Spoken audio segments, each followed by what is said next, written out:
নবীর একটা আদর্শের কারণে জান্নাতে যাবে। সিরত মানি আদর্শ। আর এটা আমরা কদমে কদমে মোহতাজ।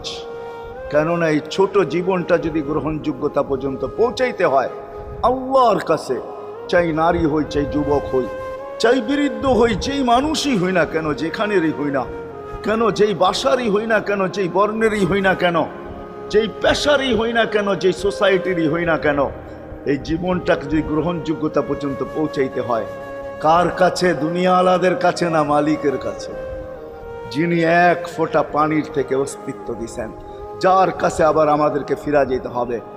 পালানের কোনো সুযোগ নাই।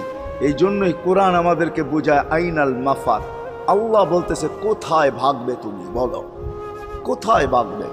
কবির কথাই সত্য, যদিও নাকি পালাও তুমি আকাশেতে লাগিয়ে সিঁড়ি, সিঁড়ি লাগাও যদি আকাশ